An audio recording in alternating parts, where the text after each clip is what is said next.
Está começando o programa Motivação e Inovação. No programa de hoje vamos falar sobre emergências com crianças. Aquela hora que a criança tem uma febre na madrugada, por exemplo, ou a criança que bate a cabeça, ou aquela criança que troca a noite pelo dia. O que a gente tem que fazer nessa hora? Para bater um papo sobre esse assunto, eu convidei Renata Acelina. Tudo bem, Renata? Tudo bom, Mário. Seja bem-vinda ao programa. Obrigado pelo convite. Prazer em te ter aqui no programa. Prazer é meu. Renata, eu já quero começar perguntando isso que eu acabei de falar. É uma criança que troca o sono da noite pelo dia. O que a gente deve fazer? Por que isso acontece? Então, Mário, isso é uma coisa até relativamente comum, mais comum no primeiro ano de vida. Por quê? Porque a criança ainda não tem esse ritmo estabelecido, principalmente no bebê recém-nascido, que acabou de nascer. Mas isso também pode acontecer em decorrência de alguma doença, um pouco mais para frente. Normalmente, ali até os 10 anos, isso pode acontecer, ou decorrente de viagem, que alterou o fuso horário. Na criança, no bebê recém-nascido, naquela criança que acabou de nascer, é um pouquinho mais complicado, que a gente tem que explicar para a criança o que é o dia e o que é a noite, que durante o dia a criança ela deve estar acordada, ela deve interagir, ela deve brincar, é o dia iluminado, e que a noite é o escuro, a criança tem que descansar, ela tem que relaxar para aproveitar o outro dia novamente. Então, no bebê recém-nascido, isso pode demorar um pouco mais, pode levar 1 mês, 2 meses, até a gente regularizar esse ritmo de sono. Já na criança mais velha, quando isso acontece decorrente de alguma doença, normalmente é mais fácil de restabelecer essa rotina. Então, vai levar em média de 10 a 15 dias até regularizar. Como fazer? Ensinar. Escureceu, deu 10 horas. Desliga as coisas. Desliga tudo da casa, desliga todas as luzes, mas também de nada adianta pedir para a criança ir dormir e os pais continuam na sala, continuam alto, TV. Som alto, ou tem mais pessoas dentro da casa, outras pessoas que estão ou no computador ou fazendo alguma atividade, porque todos têm que entender que se a criança ela precisa dormir, os adultos também precisam, pelo menos essa é a lógica da criança, assim que a gente lida tanto no adulto quanto na pediatria. Então, acaba sendo, é mais difícil para a criança se acostumar com uma nova rotina se não tiver um exemplo dentro de casa, e isso é para tudo. É isso aí. Então, o que precisa? Ter aquela rotina de apagar as luzes, o silêncio e colocar a criança para dormir. Ela vai querer dormir? Não. Ela vai estar ativa, ela vai querer fazer alguma coisa, ela vai chorar, ela vai ficar irritada, só que tem que insistir. Claro, os pais, depende da idade, eles vão ter que ficar do lado no quarto, acalmando essa criança, explicando, não, agora é hora de dormir. Muita paciência dos pais. Muita paciência, aliás, em pediatria normalmente exige sempre muita paciência. Ficar ao lado, explicando, até que vai chegar uma hora a criança vai relaxar e vai conseguir descansar. No bebê recém-nascido, normalmente as atividades que seria amamentar, para ir acalmando e até arrumar essa rotina, né? Música funciona? Música calma, música clássica, isso pode ajudar a acalmar, sim. Tá. Renata, e aquela criança, por exemplo, acontece muito, né? Bate a cabeça. Aí a gente ouve as pessoas falarem, não pode deixar dormir, tem que cuidar, se der, né, dar um galo, né, tem que ficar de olho, tem que botar gelo. Existe isso mesmo? Existe, Mário. Assim, eu vou te dizer que a batida na cabeça é uma coisa que aparece muito nas emergências dos hospitais. Sim, normal. E é uma coisa que assusta realmente os pais. Tem risco de acontecer algo mais sério? Tem. Depende muito do tipo da queda, qual região da cabeça que bateu, mas de modo geral, o que a gente pode dizer, principalmente para a população geral? Bateu a cabeça, observa essa criança. Primeira coisa, a história não deixa dormir, é válido? Em partes é. Não que essa criança não possa dormir, ela pode, só que de modo geral a gente pede.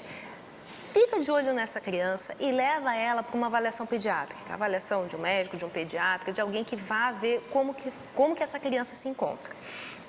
Por que essa criança não deve dormir? Porque a gente precisa observar ela pelo menos nas primeiras 12 horas. Porque nessas primeiras 12 horas é onde vai haver qualquer alteração de nível de consciência, qualquer alteração da criança mesmo. Então, o que a gente faz? Faz a primeira avaliação, algumas vezes radiografa crânio, quando acha que tem alguma fratura, alguma coisa mais séria, mas com o objetivo da gente ver se teve fratura, se foi para ter uma ideia da intensidade da lesão.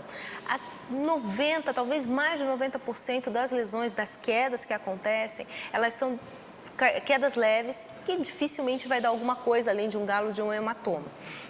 O que mais preocupa são aquele outro grupo que acabou tendo alguma lesão lá dentro da cabeça. como é que a gente vai saber se teve ou se não teve? Na grande maioria das vezes, acompanhando essa criança. Certo. Aquelas crianças que tiveram alguma fratura de crânio, que isso vai mostrar com raio-x, essas normalmente precisam um acompanhamento mais de perto. Ou que alterou o nível de consciência, ou que evoluiu com vômitos, ou enfim, que teve manifestações mais sérias, como O convulsões. ideal é levar no médico, então, bateu O a ideal cabeça. é levar no médico para ver exatamente ver o que o que fazer e aconteceu. qual a conduta tomar. Mas o ideal é não deixar, o que a gente sempre orienta para os pais, não deixa essa criança dormir direto. Ela pode dormir? Pode, mas pelo menos a cada 2 horas essa criança deve ser E acordada. na hora eu posso colocar um gelo? Pode, Posso, gelo. né? Poderia fazer alguma analgesia, principalmente se foi uma batida muito grande, que esteja machucando, que a criança esteja sofrendo. Isso. Poderia dar um analgésico fraco, um analgésico leve para ela, pelo menos para dar uma acalmada. Até chegar no médico. Até chegar no médico para fazer a avaliação melhor. Renata, é a posição de dormir no berço. Todos, né? A gente tem sempre essa dúvida. Coloca travesseiro, não coloca travesseiro, o bebê não se afogar. Como é que é essa posição? Olha, correta? Mário, eu vou te dizer que isso é válido até o 4º, 6º mês de vida, porque a partir daí você deixa a criança de um jeito, você olha, Ela ela se está mexe, né? Não completamente para. está de outro jeito. Verdade. Mas de modo geral o que a gente orienta, barriguinha para cima. Essa é a orientação tanto da Organização Mundial da Saúde quanto da Sociedade Brasileira de Pediatria. Por quê? Pelo risco, principalmente nos primeiros meses de vida, da criança se virar e se asfixiar. Que isso é o que vai preocupar a gente. Certo. Então, barriguinha para cima, existem algumas contraindicações disso, mas de modo geral, para a população geral, barriguinha para cima, de preferência, se for possível, levantar a cabeceira do berço. Para quê? Para que evite com que o leitinho da criança volte e ela acabe se asfixiando durante a noite. Então, berço elevado e barriguinha para cima é a melhor Já é a posição. posição correta. Travesseirinho, existem travesseiros especiais para bebê, que são aqueles que não levam a sufocamento. Esse pode sim, para dar um conforto a mais para a criança, não teria problema, Sim. mas lembrando sempre, barriguinha para cima. Renata, a higiene do bebê. Muitas mães têm medo de dar banho, né? Não sabem a posição correta de dar banho, limpar o nariz do bebê, o ouvido e até mesmo limpeza da boca, né? Porque mesmo não tendo os dentes, tem que fazer a limpeza, né, Renata? Tem que fazer a limpeza. Como é que é isso? O banho é uma conduta que deve ser feito diariamente na criança. Eu te digo que naqueles primeiros meses de vida é uma coisa que dá medo, porque você vê, a criança ela é muito sensível. Isso. Ela é levinha, ela é pequenininha, dá aquele medo, como que eu vou fazer? Será que vai afogar? Existem alguns dispositivos que facilitam esse contato. Existem redinhas para dar banho na criança, ou algumas banheiras que são menores, que se adaptam melhor à Até criança. a maternidade eles ensinam, né? Normalmente é ensinado na própria maternidade essas primeiras condutas. Isso. Existem sabonetes especiais que devem ser usados na criança, não é qualquer sabonete, não é o sabonete do adulto que normalmente a gente vai usar, porque a pele do bebê é mais sensível. Diferente, né? Mas, de modo geral, o que a gente pede é um banho por dia, numa temperatura aproximadamente de 36 a 37 graus, que é aquela temperatura que você vai colocar na sua mão, que é a temperatura da pele, e você não vai sentir nem quente e nem frio. Você vai sentir uma temperatura agradável. Essa é a melhor temperatura para o bebê. Quanto à higiene de ouvido, a gente orienta muito cuidado nessa parte. No máximo, porque o risco de não estar limpando adequadamente o ouvido seria entrar um pouco de água do banho e acabar fazendo ali alguma otite. Porque quanto à cera, normalmente a gente não se preocupa tanto com isso. Por quê? A cera ela tem um motivo. Seria afastar a questão de insetos que entrasse ali no ouvidinho do bebê. Então, fora isso, a gente só faz mesmo uma limpeza. Com a toalha mesmo, Uma né? toalha, uma limpeza superficial, nada além disso, nada de cotonete, porque a criança ela é muito agitada. Isso. A chance de Pode até numa dessas perfurar, né, perfurar um tímpano é muito alta. Então, Muito, né? não mexemos. Ok. Nariz, sorinho fisiológico. Existe o soro que é fornecido na própria maternidade mesmo. Pingar 1, 2 gotinhas no narizinho do bebê para fazer a limpeza. Um paninho só para tirar o excesso da secreção e é suficiente. Limpeza da boca. A gente orienta, principalmente no início, enquanto ainda não tem os dentes, uma gaze que vai ser em volta no dedo, para fazer a limpezinha da boca do bebê. A água pode ser mesmo a água da torneira, que é fluorada, apesar de não ter os dentes, fazer toda a limpezinha dessa parte da gengiva. A partir do momento que surgem os dentes, naqueles primeiros dentinhos, até poderia continuar com a gaze, mas a partir daí existe o que a gente chama como se fosse uma dedeira. É com uma escovinha que a gente coloca no dedo para fazer a limpezinha do dente do bebê. Sim. É importante a gente ter a rotina. Não que se a gente não passar um dia gazezinho na boca do bebê, vai ter problema? Não vai ter problema. Mas é bom criar a rotina, tanto para o bebê já estar esperando essa limpeza, a fazer isso. já saber que precisa, como até mesmo para os pais, porque nos primeiros anos, toda a responsabilidade fica com os pais. Então, é importante criar essa rotina para a criança já estar esperando e saber que precisa. Uma criança que chora muito, é sinal que ela está com dor, com alguma coisa? É a comunicação dela? É a comunicação dela, Mari. Eu te digo que assim, no início, nos primeiros... Aí também depende em que idade a gente está falando. Sim. Nos primeiros meses de vida, ela se manifesta para tudo por meio do choro. Então, se ela tem fome, ela chora. Se ela tem sono, ela chora. Se ela quer a mãe, ela chora. Se ela está com dor, ela chora. Então, agora, se ela chora muito, é sinal de dor? Provavelmente sim. Ou tem algo incomodando essa criança. Tem algum problema na amamentação, ela está com fome, está regurgitando, alguma coisa tem... Tem que ficar de olho. Tem que ficar de olho. A partir daquele primeiro mês de vida, que é a região mais crítica, que a criança já começa a se manifestar um pouco melhor, aí realmente, choro excessivo é sinal de dor? É.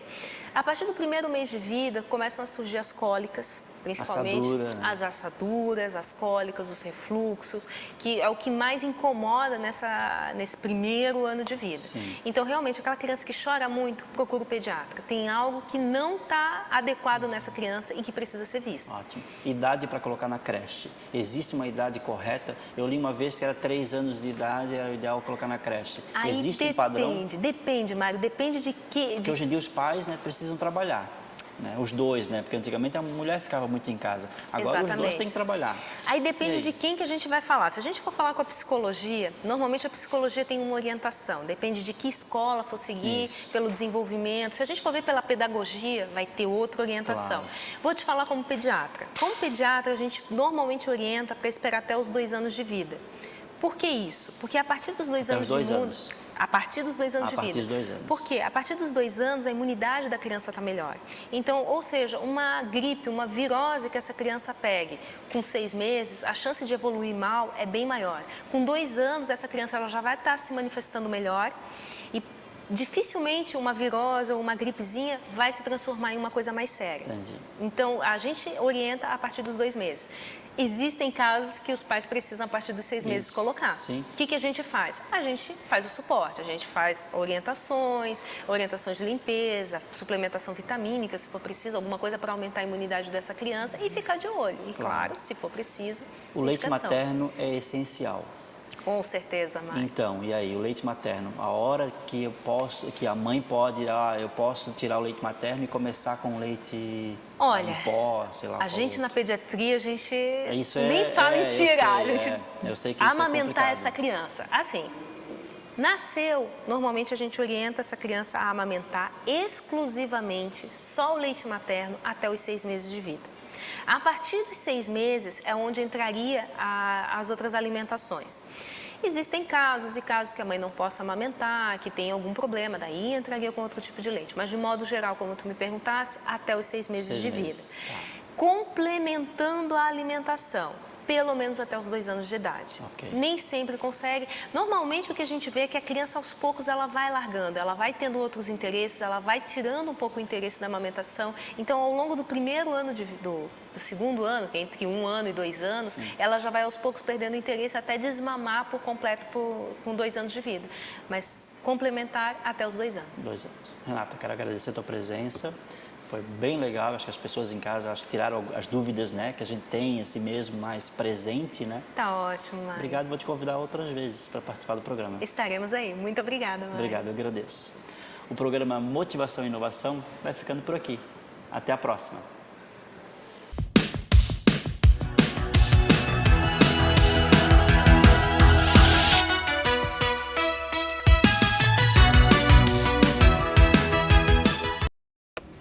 Se você está pensando em fazer uma festa ou evento, ou casamento, aniversário, ou até mesmo o encontro de sua empresa, não pode deixar de conhecer o novo espaço para festas de Florianópolis. Temos capacidade para 200 pessoas e contamos com estacionamento próprio. Oferecemos um cardápio e serviço de garçons. Agende uma visita e faça de sua festa algo inesquecível. O endereço é esse que está na tela: www.ielos.com.br.